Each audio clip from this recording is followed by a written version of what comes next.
A gente recebe agora Maílson da Nóbrega, ex-ministro da Fazenda, sócio da Tendências Consultoria, para a gente conversar mais aqui sobre os assuntos importantes de hoje. Seja muito bem-vindo aqui na nossa programação, ministro. Uma boa tarde para você. Boa tarde para todos vocês. Obrigado pelo convite.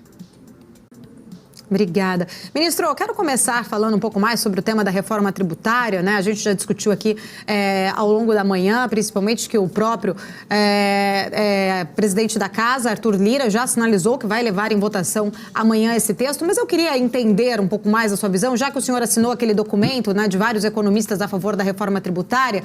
Existem algumas críticas ainda em relação ao projeto, algumas incertezas sobre o aumento ou não da carga tributária, toda essa pressão por parte também ali de muitos governadores, algumas frentes, alguns setores. E eu queria entender também um pouco mais o seu posicionamento sobre o texto, o que o senhor está enxergando de fato nele, que fez ali, mobilizou a fazer parte dessa assinatura dos 65 entre economistas e empresários a favor da reforma.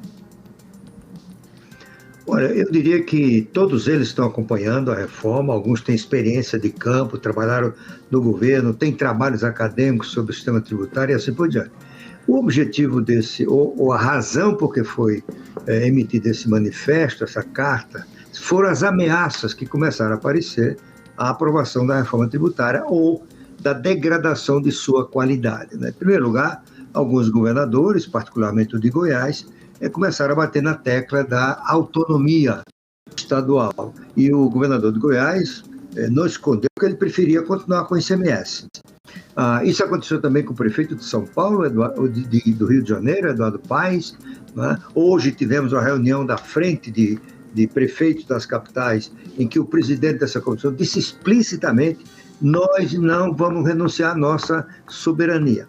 E se isso acontecer, acabou a reforma. Porque o sistema que o Brasil está implantando, aliás, está renovando, porque nós temos tributação sobre valor agregado desde 1967, na reforma aprovada em 1965. O Brasil foi um dos pioneiros do mundo, antes de alguns países europeus, adotar esse método de tributação do consumo, que é o método sobre o valor agregado, né?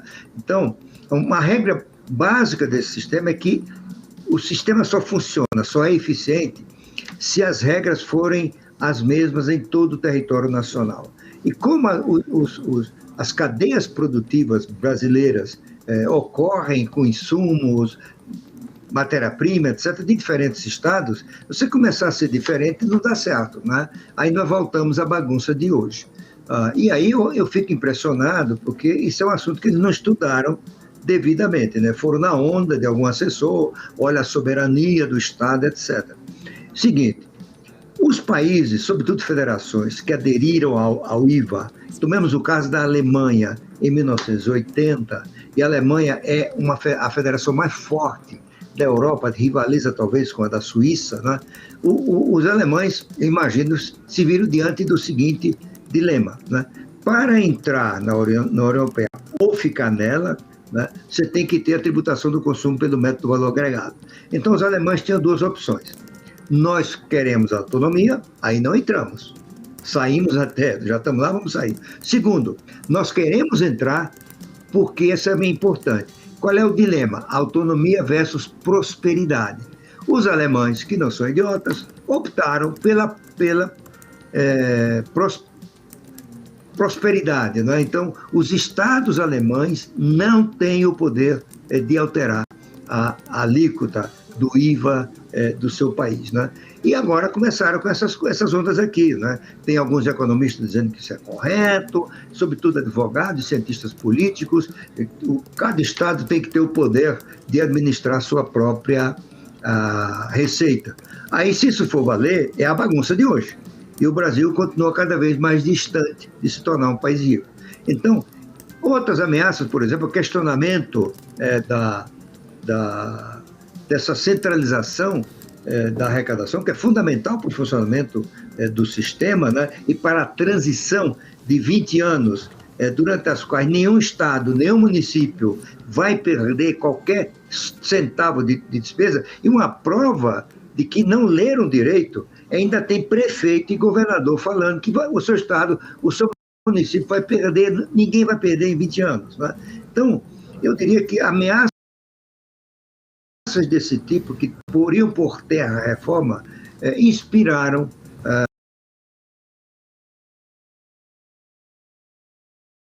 através da liderança do Nelson Machado, a mobilização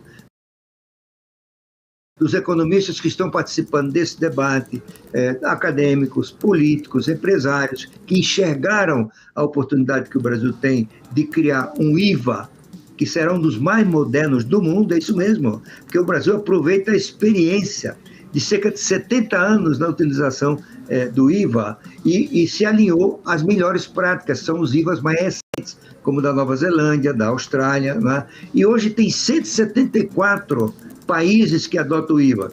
Em todos eles, bens e serviços compõem o IVA. Aqui, os prefeitos querem que fique separado. O Brasil continuaria com cobrança de bem de um lado, serviço do outro. Isso é péssimo para a eficiência. Gera arbitragem. As empresas se organizam não para ser mais eficiente, mas para pagar menos imposto. Isso faz lógica do ponto de vista da empresa, mas não faz lógica do ponto de vista do país. Enfim, em resumo, né, foi tudo isso que aconteceu que inspirou esse manifesto. Eu queria apenas mencionar um fato.